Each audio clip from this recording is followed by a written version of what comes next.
and welcome to another video. Oh my goodness, it is already December. I can't believe that. So this is everything that I got for the first half of this month. There's not a huge amount of things here title-wise, but there are some things that I'm really excited about. Stuff that I've been wanting and ordered months and months ago. Some things were hit with delays, other things were just I pre-ordered far too early and my excitement never died down. So hopefully that means that it'll be a somewhat interesting overall video, and rather than spend too long on this, I'll just get straight into it, and I hope you guys enjoy. First of all, I actually got a figure this month. It's been a while since I've shown off a figure, and I did post pictures of this on my Twitter. So if you're not following me on there, you probably haven't seen this. If you are, then you probably have. But this is Manga and Haru from actually the high-speed iteration of the Free franchise. This particular figure, I'll just tilt a little bit. You can see it's technically two, but they do actually interlock. It is sold as one piece. But it's gorgeous, a 1/7 scale by Alter for their Altair line. And this figure was delayed about 6 months, I want to say, maybe longer. It took a long time for these boys to come out. And this isn't the only figure I've gotten in recent history. Obviously, if you've seen some of my recent video, my last video, I had a figure, I think. But this figure's one that I've been really excited for. Alter always does a great job. Super high quality. And for me personally, these characters are two of my favorite from the franchise. I absolutely... I don't think it's really a secret that I'm a big fan of Free. And sort of every iteration there is. High Speed is a wonderful film, and I do hope we see it in English sometime in the near future. And this particular figure somewhat recreates a pretty pivotal scene in the film. It's really good, and I'm so happy to finally have it. With the upcoming anime for next year, we will definitely be seeing more Free merchandise, including Alter's continuation of their 1/8 scales of the teenaged version of these characters. The next one being Sosuke, and then Rei and Nagisa are on the docket to be released as well, 2018 or early 2019. We'll see how that goes, because Alter always has delays. But yes, regardless, this one I'm just very excited to have. I don't really have a place for them right now in this room, so they're living in my bedroom.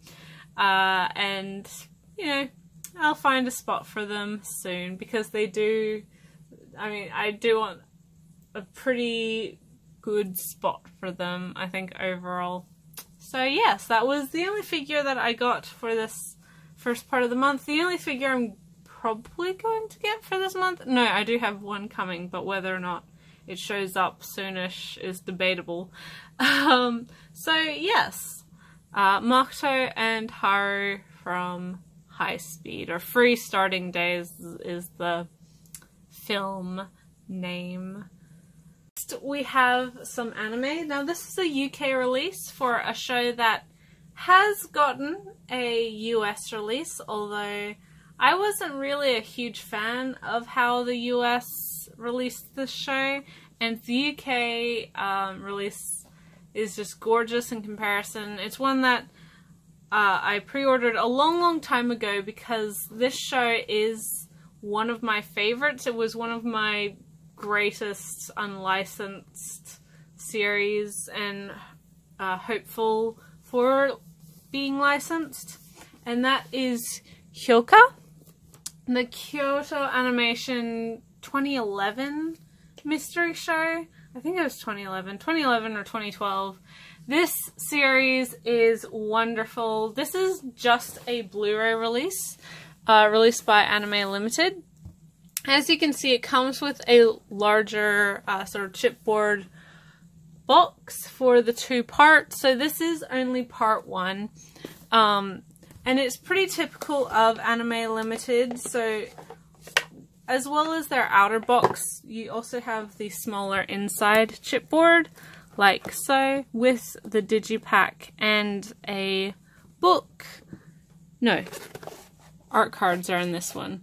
The next part will have a book, though, which is why I'm getting confused. But as you can see, it uses a lot of the artwork from the limited edition Japanese releases and Blu-ray releases. And honestly, this is one of my favorite Kyoto Animation shows, just sort of ever.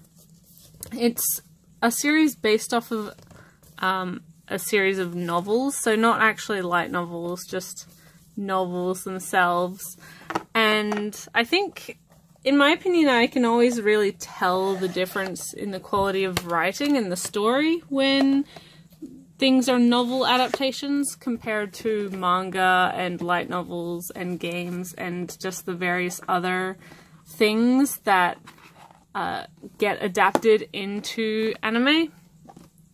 So, in saying that, this is a pretty interesting show overall about a sort of unmotivated, unenergetic high school boy who doesn't really want to get too engaged with his rose-colored high school life. He gets sort of cajoled and bullied into joining the classics club by his sister, and at the classics club he meets another high schooler, a girl in his grade called Chitanda, who is this character here.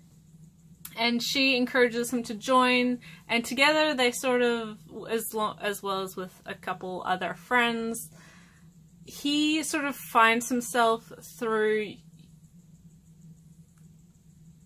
I don't want to say detective work, because that's not really right. It's more so solving mysteries, and I appreciate this series a lot because the mysteries that are being solved are pretty mundane. They're the sort of thing that high schoolers would actually encounter, and the rationale and the deductions are all very in line with how people actually think, how teens, especially young teens like these kids, I say young, mid-teens, 15-year-olds, work and think and sort of interact with each other. So in comparison to a lot of other shows where you have like a genius high schooler who does solve mysteries or who does have these crazy club experiences, Haikyuu isn't really like that at all. Yes, you have a smart kid who can sort of understand things and make some logical deductions, but it doesn't make him like a genius detective or anything like that. And I think in that sense, Haikyuu is definitely a lot more grounded than you would see in a similarly set anime. All of the characters are incredibly well written. The character development in this series is so realistic and subtle you don't even know, or you don't even realize until really the show is over, and then you look and compare how characters act at the end to how they did at the beginning. It's a fascinating watch. And in addition to that, not in this part of the series, but in the later half, Haikyuu has one of the best cultural festival or school festival arcs in anime ever. It's 6 episodes long, which is already at least generally three or four times longer than you normally see in anime. Generally, school festivals only last 1 or 2 episodes. And Kyoto Animation they're wonderful at what they do. It's such a lavish show. Watching it, the quality of animation, the amount of detail, just how well put together, the cinematography, everything. Really, this doesn't feel like a television anime. It feels like really film level animation. And you can see that even with some of their newer products, really only their comparable stuff from the last couple years are their films.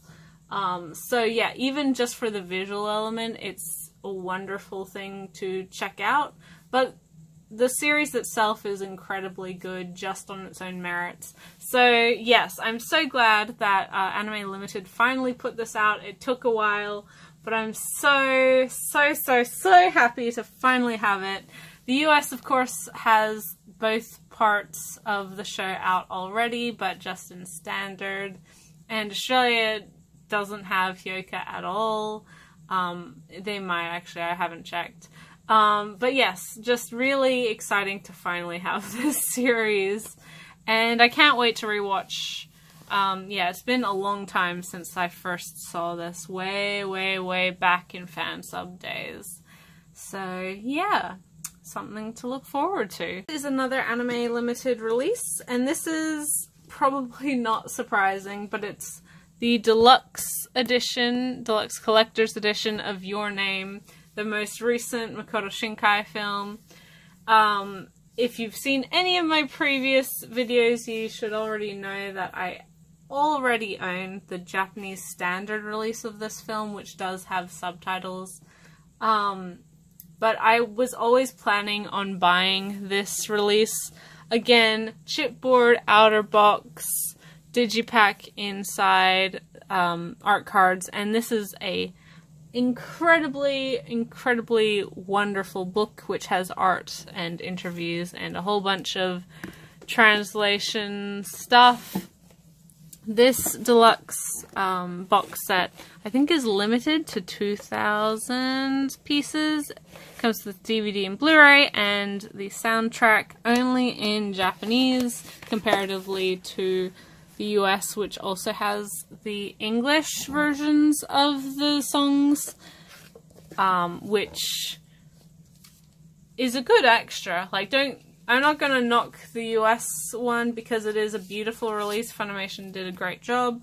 But yeah, personally I like the larger book rather than just having, I don't know. You can buy the English versions of the songs anyway on Amazon Japan, so it wasn't a huge deal for me.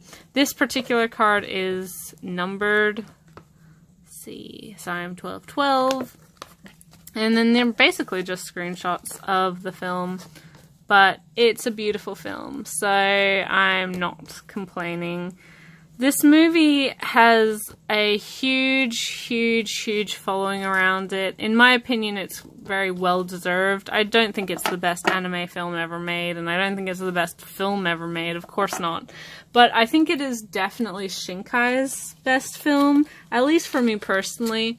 I've always enjoyed Shinkai's films, and I do own all of them, but I think this one is by far his most well-balanced. It does have that quiet melancholy and reflection of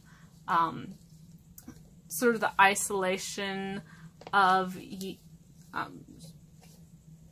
separation and distance and the troubles of growing up and first love and all of that, which are in all of his works, but it also manages to really harness the humorous aspect of his filmmaking that we really didn't see too much of in any of his other works, aside from sort of Children Who Chase Lost Voices. But again, people don't like that movie very much. It also comes with a poster. I forgot, because I'm probably not going to put it up. But, yes, I think it is a beautifully done film. It's very poignant, and it's very relatable. It's not anything like, story-wise, it's not discovering anything new, but it's very genuine, and I personally think that it's more genuine than some of his earlier works, like 5 centimeters per second. Although I'm probably going to be crucified for saying that. I'm not a huge fan of 5 centimeters. Before this, my favorite of his works was Place Promised in Our Early Days, which is sort of his lesser known films. But yes, I think if this is the direction that his films are going in, I'm excited to see what else he plans to do in the future. This is a beautiful, beautiful film, not just visually and musically, but just with the performances, with the sort of overall message. It's a lot more hopeful than a lot of his other films. So it's a nice trend to see sort of the art of the animation and the art of the music being married so well with the art of the story. Yeah, so this is a film I saw 3 times in cinemas, so I'm not exactly unbiased, but everyone that I've spoken to, not everyone I've spoken to has necessarily loved it, but they certainly acknowledge why it's popular, or at least they should. I think you're obtuse if you don't understand why people like it. Anyway, it's a very, very good movie. Probably, like I said, my favorite of Shinkai's films. And yeah, it's a good trend. I hope he keeps going along this path with sort of more hopeful twists on his typical tropes that he uses. And yeah, I'm interested to see what else he has in store. Next on to manga, we actually have quite a bit of Viz stuff. And the first being volume 18 of Haikyuu. Again, it's Haikyuu. It comes out every month. It's a fun sports shonen. You're not going to get anything life-changing with this, and I say it every month, but it's always incredibly fun, great cast of characters, very dynamic in its storytelling and artwork, and just very memorable, I think. There's a lot of sports series coming out that have huge casts and lots of events and that sort of thing. For me personally, Haikyuu is definitely one where you're not only empathetic to all of the characters, regardless of which team they belong to, but you remember the characters. They have enough of a personality that they're unique to themselves. I find sometimes I find with larger casts in sports manga that I never remember anyone's names, who they are, who they play for, any of that. And that's probably more so reflective of me than necessarily those series, but it's nice having a series like Haikyuu where you can read it and know that you're going to enjoy yourself. You're not going to feel like really depressed afterwards. You're not going to feel sort of overwhelmed. It's just a fun, nice series to read, and sometimes you need that in your life. At least I certainly do. So Haikyuu is one that I'm always excited to get. We get these every month, but we're slowly closing the gap. I know in Japan, volume 29 has just been released, so we're not even that close yet, because as a weekly series, the volumes do come out a lot quicker than some other series. So even the monthly catch-ups means we won't be caught up quite yet. So there's lots of Haikyuu to look forward to in the future. And yeah, nothing really much more to say aside from that. Then we have volume 9 of Yona of the Dawn. This volume, Yona and her comrades pretend to be bandits and cause a lot of problems in the Fire Nation, or the Fire Kingdom, or whatever it's called. It's a fun volume. It gives a lot, it gives a little bit of insight to how the country is faring. It, of course, serves its purpose as showing Yona the realities of her kingdom and her homeland, and how her father was regarded during his ruling, which is pretty typical for every volume and every new place they've gone to. The introduction last volume of the Yellow Dragon has brought another fun character to the mix. Was it last volume? I'm pretty sure it was last volume. It's nice to see him and his interactions with the group, because now we are past what was adapted in the anime. Yeah, there's lots and lots of volumes of this, at least 25 or 26.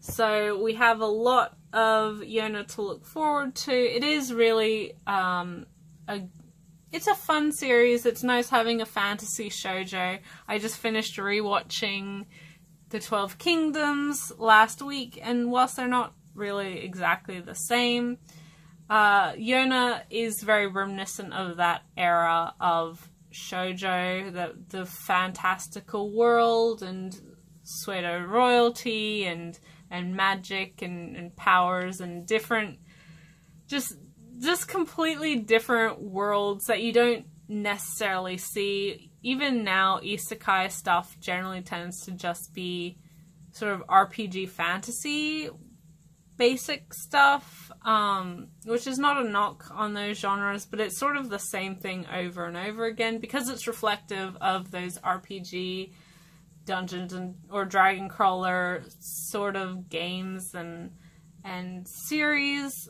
whereas Yona and other things like it are more reflective of a different side of that. It's not necessarily as like, oh, there's slimes, and oh, there's ogres and dragons. It's a different type of magical, historical fantasy. And it's nice with Yona that we do still get series like this currently, because a lot of the more classic 90s series are, I mean, they're very well regarded and people still love them to this day. So it's nice having a modern equivalent, and Yona does its job pretty perfectly. It's not a perfect series, but it's a fun one. It's very solid and very, very easy to read. Next we have the most recent volume of Josei series, Everyone's Getting Married. I think this series is finishing in volume 9, so we only have 2 more volumes to go, I think. I'm fairly certain that's what was reported. Either way, it's wrapping up. This particular volume was very good. This series just continues to be an incredibly strong and mature representation of adult relationships and how we adapt to the people in our lives and how sort of we react to each other, how you work together as people within a relationship, and sort of the things that you can compromise on and you can't compromise on, loyalty, dedication, what symbolizes that. Do you need the piece of paper to prove that you're dedicated to someone, or is it just your own knowledge of that enough? Those sorts of questions this series actually tackles, which is not always the case in Josei series or sort of manga or any sort of media in general. This particular volume throws up another personal hurdle for our couple, which I'm not going to spoil, but it is very, I think it's very good because it is something that I think a lot of people have to encounter in this modern age and this era of both being working professionals, both having their own priorities with jobs and that sort of thing, as well as how certain relationships shift because of this modern age of technology and communication and that sort of thing. So I'm looking forward to reading more. Yeah, it's ending soon from what I understand, or has already ended. I'm pretty sure it's still not quite done, but it's ending soon in Japan. So yes, very, very, very good series. One of the few josei ongoing in English, and it's definitely one of the better ones. I think overall it's not really trashy office lady romance. It's funny, it's got heart, it's covering pretty serious discussion on topics that hopefully most, or you would assume most people would have to consider in their lives, regardless of gender or sexuality. Personal relationships, personal romantic relationships, most people I think would agree they have to sort of figure out. So it's very approachable. It's not just a series for women of, you know, between 18 and 30. It's something that I think anyone can read and still enjoy. So yes. Finally, for the Viz manga, we have the 5th and final volume of Children of the Sea. This is a series that I got the previous volumes in previous month, obviously. If you've watched my videos, you would know that. It's a series that I wanted to read for a very, very long time in its entirety. I'd read some in the library, but not all of it. It's an incredible series. I think it's one that is very low on a lot of people's radars. I don't know how many people have actually heard of this series. It's just gorgeous, and Daisuke Igarashi's artwork is phenomenal.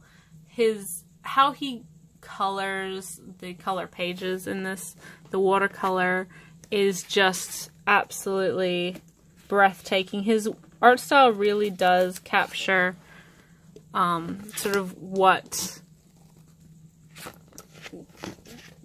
the series is trying to highlight, the sort of mysticism and awe and just awe-inspiring depth and vibrance of the oceans and sort of the life within the ocean is so mesmerizing in how it tells its story, the way that it's written, and how the characters are not only the human characters, but the setting itself is so intrinsic. It's a character in of itself.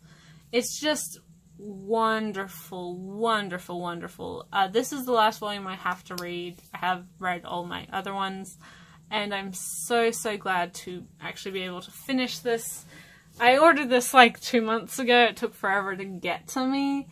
But yeah, just incredible series. It was put out by Viz several years ago, like 2011, 2012, I want to say. So it's not really a new series in English as well as Japan, but it is one I think a lot of people who aren't necessarily aware of like all the manga coming out would just sort of skip over. It's not really within the collective consciousness of the manga community, unfortunately, because it's unfortunate because it is absolutely phenomenal. It's something that really can be classified as art. It's so different from a lot of other manga series, which is why it was and is so perfectly suited for Viz's signature line, or Seigeki, before that sort of became defunct. It's just marvelous. It's not super long. The volumes are very thick for what you pay for, and it's just yeah, like I said, I haven't actually finished it, but even from what I've read of it so far, I can wholeheartedly recommend this series without feeling any sort of twinge of guilt. Yeah, it's not every day that you come across a manga of this caliber, but when you do, at least for me, I have to tell people about it. I have to make sure that other people are aware that this thing exists, because again, there's a couple people who I know have read it or have heard of it or own it since I've been buying it, looking like, oh, I can't believe you got that series, it's great, you'll love it. But sort of overall, it's not necessarily mentioned. So I hope more people try it. It is wonderful. I'm fairly certain it's still in print. And again, only 5 volumes, so it's not a huge commitment. Just gorgeous. Just wonderful. Wonderful, wonderful, wonderful. We have, this is just part of it, because I'm not going to lug the whole box over here, but it is actually the collector's edition or Pandora box, Pandora Hearts collection, put out by Yen Press. This is a beautiful collector's edition with all of the books, all 24 volumes, released in 2-in-1 omnibuses, in the same sort of style, solid color with the gold inlay and then the cutout with color pages at the beginning. Pandora Hearts is a series that I was always interested in, but never really commit myself to reading just because I'm busy. I don't have a huge amount of time, but I'd always heard really good things about it, all the way from my first becoming aware of it up until its, end of the publication, and even past that. There are a lot of fans who absolutely adore Pandora Hearts. So I wanted to, if you've seen previous videos, you know that I actually previously owned a good 8 or 10 volumes of this series before, and from what I read of there, it was very, very good. And when this was announced, I decided that I would wait, and I did put an order in for it on Amazon.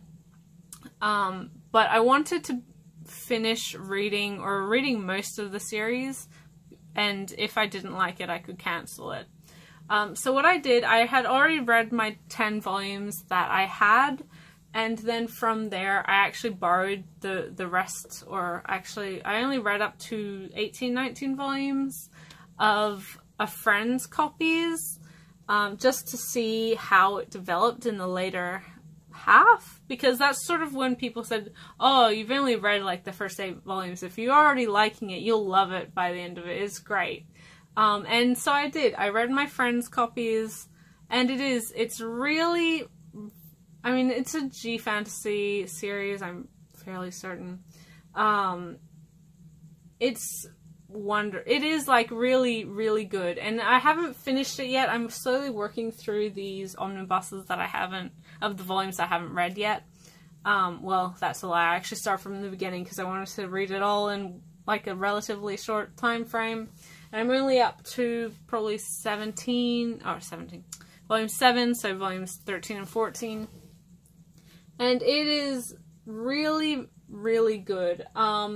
You can definitely see where this series excels and has just gotten even better. You can see Mochizuki develop as a writer, and how how her plans and her planned story evolved over time. I'm so glad that I did actually give this series a try. I sold my single volumes once I had made the decision that I was going to get this collector's edition.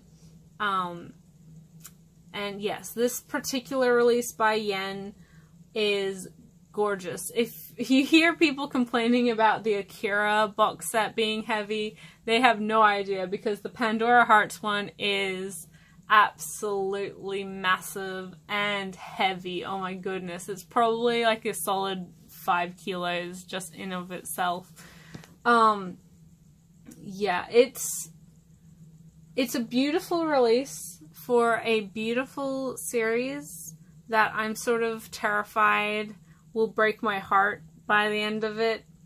From what I remember of where I finished, there's a lot of stuff going on, and so I'm anxious to see where it will go from there. But it's one that I think deserves its praise, one that I can see continuing on with its popularity, you know, 5, 10, 15 years down the track.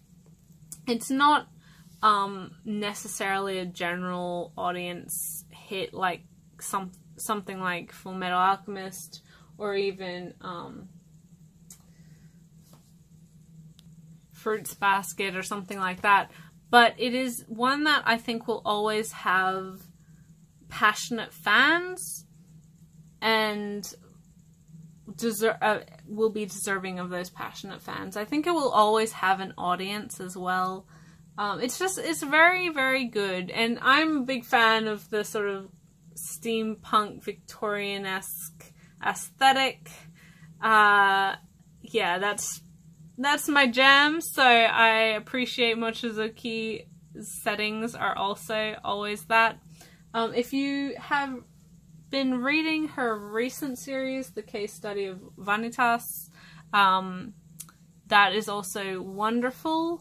Very, very intriguing series, and you can see elements, familiar elements between the two. There's things that Mochizuki likes to write about. So if you are reading that and you haven't given Pandora Hearts a try, you should check it out. It's a pretty fun action shonen along the lines of like a Black Butler rather than like a Blue Exorcist. So yes, the setting, the characters are all very interesting, and yeah, I'm looking forward to finishing it. But I will probably be sad by the end of it, I fear. So yes. Finally, for this pickup video, it is another yen release, but it's actually my only light novel release for this pickup, and that is Wolf and Parchment Volume 1, the New Theory Spice and Wolf, which, if you can't tell from the title, is a Spice and Wolf. It's a spin-off, but it's a sequel to the main story, although now the main story is getting new volumes as well, like with the last volume, volume 18 I picked up. This focus, and okay, spoilers for Spice and Wolf, but this volume, and I think this series overall, follows Mayuri and Cole several, probably 15 years later after the main events of the original Spice and Wolf light novel series. Mayuri is the daughter of Holo and Lawrence. Cole, if you haven't read the light novels, he's a character who shows up in volume 6, I think. So he's actually in a majority of the series, and he accompanies Holo and Lawrence for a lot of their journey. Unfortunately, with there only being 2 seasons of anime, the anime sort of ends, the second season ends just right before where Cole is introduced in the books, so you never meet him. But he's really wonderful. He's a cute kid. He is traveling as a student. He wants to join the clergy or join the church in order to open a church in his hometown, because if he's the one to open the church, then he can prevent paganism being run out of his hometown. He won't force, like it'll trick the church that there's religious, like the town is religious and there's no paganism there, so they won't meddle, but because it's a local boy, quote unquote, who is actually the priest, then they don't have to worry about him actually attacking them or suppressing their belief system. So Cole comes from this town that believes in like the harvest gods and paganism, which is why he gets along so well with Holo and Lawrence, because Holo is sort of the embodiment of everything he and his family and his town believes. And so she appreciates that she has someone who treats her as the deity she believes she is. In this volume, obviously a lot older. I don't know how old he is in the original light novels. I want to say, he's a preteen. I want to say like 8 or 9, but he might be 11-ish. I don't know. He's young, is the basis of that. Muri, by the end of volume 17, which was really the last volume of the original story up until the new volumes have come out, Muri wasn't even born yet, although she was there, she just wasn't born yet. So, and I haven't read this particular volume yet, but from what I've read on the back, it sounds super exciting. It sounds very Spice and Wolf, and I'm excited because I like these characters a lot, and I like to see which direction Hasakura is taking them. But yes, as you can read, it says, after spending years growing up in a cozy hot spring village, Cole is ready to set out and follow his dream of joining the clergy. But his path is a dangerous one, with a religious conflict brewing, the church's agents closing in, and the future of the faithful more uncertain than ever. His biggest challenge, though, might be keeping the tomboy Muri away from trouble, well-fed and safe from showing off her ears. So, yeah, I am pretty excited to actually read this. I only got it yesterday, so I haven't had a chance to dive into it. But Spice and Wolf is probably one of my favorite English light novels, along with Baccano and Kieli and Book Girl. All wonderful series. Check them out. Yes, it's one of the first light novel series that Yen Press ever released, and it's nice to see it still going so strong for them. It's just really a very, very, different light novel series than you see a lot now because the light novel market has absolutely boomed since Yen first licensed this series, or Spice and Wolf. It's changed a huge amount since then. Nowadays, I find that everything's very similar. It's all, again, isekai, like high fantasy, RPG-like series of all varying degrees, or sort of war-esque series, which is alright, but it's the definite trend. It's either that or like kids in high school with a high school club who just do stuff. More so along the lines of like Haruhi Suzumiya or My Romantic Comedy. Is that what that is? Wrong as I expected? I've never read that. I've only seen the anime for that, so apologies if that name is wrong. Yeah, there's like 2 types of light novels currently coming out. Those sort of high school club type, and then things like Is It Wrong to Pick Up Girls in a Dungeon, No Game, No Life, endless others, all the Sword Art Online ones. There's so many light novels coming out, but I think it's a little bit harder to find ones that aren't just the same setting. And Spice and Wolf and Haruhi as well, I think, established sort of this fantastical or magical realism in Spice and Wolf's case that is sort of more popular now. So as much as I love light novels, I don't buy every series coming out, but Wolf and Parchment And Spice and Wolf I will always buy because it's near and dear, and it's still one of the best light novel series that is coming out. Just full stop, I think. It's really... It has endured for so long for a reason. It's clever, it's smart, which are two different things, and it's just overall very likable and quite approachable and very sly. It's very, very witty, it's got a very intelligent way of telling its story. It doesn't feel like it's just appealing to the masses with how it's written or how the characters are written or interact or react.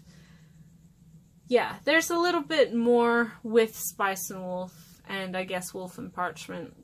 So I'm looking forward to this new series. Very excited, and yes, I think volume 19 of Spice and Wolf is coming out in a couple months. I don't know. I'll have to read this before then, although they're not really related. But yeah, really super exciting. That's everything that I got for this month. As you can see, it's not a huge amount. There's 2 anime and 6? Well, technically this is like 12 volumes, but not a huge amount. But unfortunately I had a lot to talk about, so this video is long as always. I'm so sorry. But yes, I hope you guys enjoyed. There's a lot of things that I'm very excited about, if you couldn't tell. Both with manga and anime and light novels and figures. It's been a really good fortnight, which is really great because in the lead up to the aftermath of the stress of exams, the lead up to the stress of the holidays, it's nice to have something to just be happy about. And personally, my family doesn't celebrate Christmas a huge amount. I mean, we do, but we don't really exchange gifts or anything. So yeah, it's a bit like Christmas for myself, and I get exactly what I want without having to worry about anything else. So it's a bit of a treat for me personally in that regard, and it's just so nice that so many highly anticipated releases came out for me this month. I don't know quite what's coming in the next video aside from I know I'm getting one figure, and then I also have the most recent volume of Princess Jellyfish and Bakuna, I think, if they show up in time. I'm sure there's other stuff, maybe, I don't know. I haven't been spending because I'm heading to the US in the end of January. My sister's turning 21, so we'll be gone for 3 weeks over January to mid-February. So in that time, there won't be any videos, of course, although I may be posting pictures and that sort of thing on my Twitter, so if you're interested in that, you can follow me, although I don't know why you would be interested in that. So yes, there's not going to be the later half of January stuff I'll just put into like my February next month haul. Yeah, so there's not going to be any actual videos, so don't freak out, I haven't died, I'm just overseas. But yes, because of that I haven't been spending a huge amount, obviously saving for a trip, and wanting as much money as I can spend over there. So yeah, there are things that will be in the next pickup video, I'm certain, but as to what they are, I have no clue, because once I order it, I forget what I've got. I've got it all listed down of things to get, and then I cross it off once I've paid for it, but otherwise I'm like, I don't know, who knows. So yes, thanks so much for watching, guys. I'll catch you in the next video. I do have a video planned for before my end of year one. I actually have a couple videos, so yeah, be excited for those. I'll try to get them out in due course and hopefully not be too long with them. And thank you so much for watching, guys. Catch you in the next video. Bye till then.